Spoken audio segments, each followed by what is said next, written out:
To the United States now, where a biotech company says it has achieved a major scientific breakthrough, creating 3 dire wolves. The animals have been extinct since the Stone Age, but some researchers have their doubts that the prehistoric canines are really back. This is Romulus and Remus. Scientists claim that these months-old creatures are dire wolves, an animal that's been extinct for over 12,500 years, but now has been brought back to life thanks to modern technology. So a gray wolf is the closest living relative of a dire wolf. They're genetically really similar, 99.5% similar. Only dire wolves are larger, more muscular, and had these light-colored coats and other things that we can see from the fossils. And so we targeted DNA sequence variants that we believe lead to those traits. And then we edited gray wolf cells to contain those dire wolf DNA variants. And then we cloned those cells and created our dire wolves. Scientists from the biotech company Colossal Biosciences say a total of 3 dire wolves have been created. They were born with the help of surrogates and are now between 3 and 6 months old. The US-based company also claims to have cloned critically endangered red wolves, as well as mice genetically engineered to have traits of the extinct woolly mammoth. But some scientists are sceptical of Colossal's claims.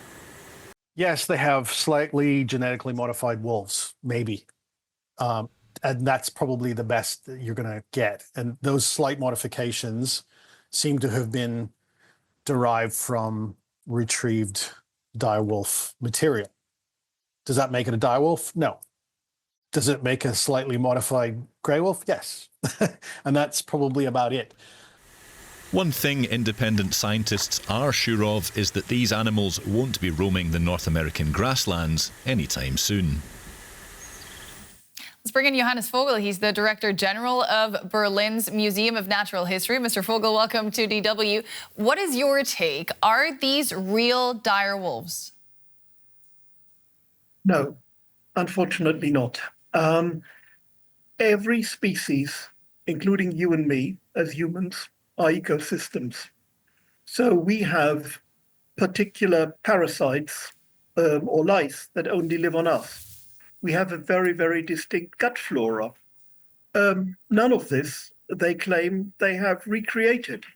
They have genetically modified a grey wolf. They've used pop culture to draw great attention to the plight of species, which is admirable and commendable. And they are using the attention economy to drive up the value of their company.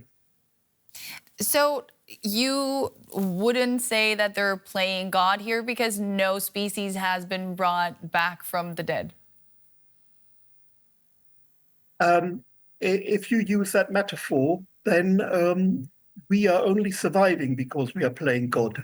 So one of the main staples that you and I have for breakfast, wheat, is genetically modified. Humans did that 12,000 years ago.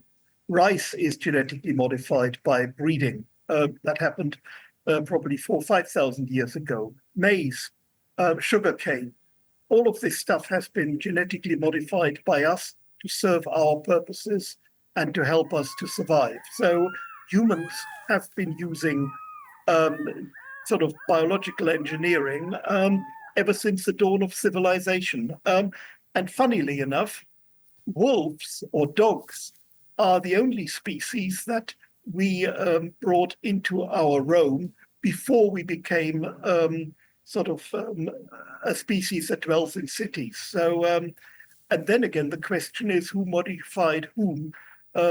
Did wolves cultivate us or did we cultivate wolves? So it's a very, very complicated story, all of this. And here it's put into 30-second sound bites, which is appropriate, but perhaps not as scientifically accurate as we wish. Is there something we can learn from this experiment? Yes, what we can learn from it is that genetic engineering has come an enormously long way. It is used extensively in medicine, and that is very, very good. But we also shouldn't be hoodwinked into thinking that the massive destruction we cause to ecosystems can be genetically engineered away, which is part of the claim they make. That gives us a completely false security. We are at the moment destroying ecosystems and species that depend on these ecosystems at an alarming rate. We are cutting off the branch on which we as human species are sitting because we depend on healthy ecosystems, not genetically engineered ecosystems. And please, let's not go down the road. We can destroy everything and then we can bring it back. We can't, we won't, nor should we. Let's preserve what we have. Let's preserve what keeps us as humans alive, feeds us, gives us clean water and clean air, and let some geneticists play with nature, but please not make these excessive claims. Why do you think they're making these excessive claims? Is this a PR stunt then? I think it's a company that wants to eventually go onto the market. And if you read their documentation, you can see that apparently the value of their company has gone up dramatically to over 10 billion.